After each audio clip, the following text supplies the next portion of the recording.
তুমি আর আমি কাহিনী হব বাংলার ঘরে ঘরে, মিলনে বিরহে পাশাপাশি রব হাজার বছর ধরে, হাজার বছর ধরে।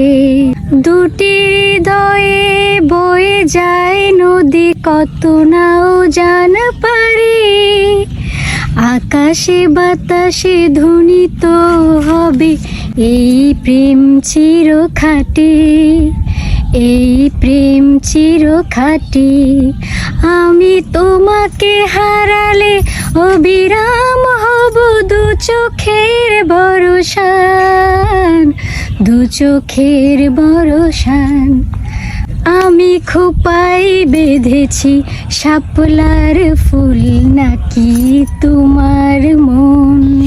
আমি খুব সুন্দর করে সাজুগুজু করে চলে যাচ্ছি রেস্টুরেন্টে খাওয়ার জন্য। তো রেস্টুরেন্টের খাওয়ার ভিডিওটা এত সুন্দর হয়েছে, তাই সবার আগে গানে গানে সেটা তোমাদেরকে দেখাই নিলাম। এইবার আমরা চলে আসলাম জুতার দোকানে। তো আমার মেয়ের জন্য আজকে আমি আরেকটা সুন্দর জুতা কিনে দিব, কারণ ওর মামা বিদেশ থেকে আসতেছে 15 তারিখে। তো 15 তারিখে সে মামাকে আনতে বাংলাদেশ এয়ারপোর্টে যাবে। তো সেই জন্য সে জুতা কেনার জন্য তড়িঘড়ি করতেছিল। তার অনেক জুতার কালেকশন। সুরভির পায়ে সুন্দর একটা জুতা পরায় দিছে, এটা সুরভির পছন্দ হয়ে গেছে। এখন যে জুতাটা আমি হাতে নিয়ে দেখতেছি, এটা কিন্তু সেম কালারটা আমার কাছে আছে আমার পায়ে। তো এটাও ভালো লাগতেছিল। তারপরেও আমি কিছু জুতা দেখব, অনেকগুলো দেখে তারপরে একটা আমি আজকে নিয়ে যাব। তো তারপর আবার এইটা নাকি ওয়াও ওয়াও কালেকশন, এই ডিজাইনটা খুবই সুন্দর ছিল। তো এটা আমি ছোটবেলায় একবার সুরভিকে পরাইছি, অবশেষে আমি ওই প্রথম যেটা পরাইছি সেটাই নিয়ে নিলাম, কারণ ওইটাই সুরভির পছন্দ হয়েছিল।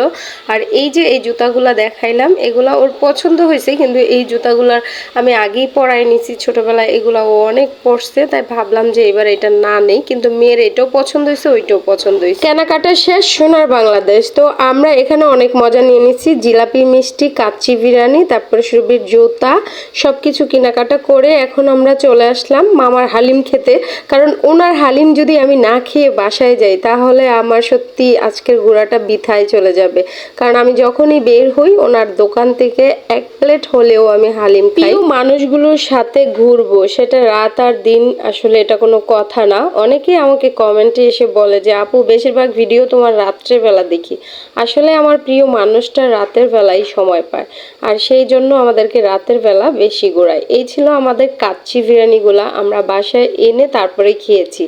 আর বাসায় আসার আগে যখন আমরা হালিম খাচ্ছি, তারপরে একটু বট নেওয়ার জন্য দাঁড়াইছিলাম। তো আমার মেয়ে খুব সুন্দর করে আমাকে ভিডিও করে দিচ্ছিল, সত্যি আমি জানতাম না। পরবর্তীতে ভিডিওটা দেখে আমার ভালো লাগছে, কিন্তু একটু খারাপ দেখা যাইতেছে, তাতে কি হয়েছে? এত সুন্দর ভিডিও আমি কি ফালাই দিতে পারি? এইদিকে কুত্তা চলে আসছে আমাদের বিরিয়ানি কামড়ায় নেওয়ার জন্য, সেই কুত্তাটাকে আমি তাড়াইলাম। যাই হোক, এই ছিল আমাদের ঘোরাঘুরি উইথ শপিং ব্লগ ভিডিও। তো কেমন লাগলো অবশ্যই তোমরা কমেন্টে জানিয়ে দেবা। সবাই ভালো থাকবা, আল্লাহ হাফেজ।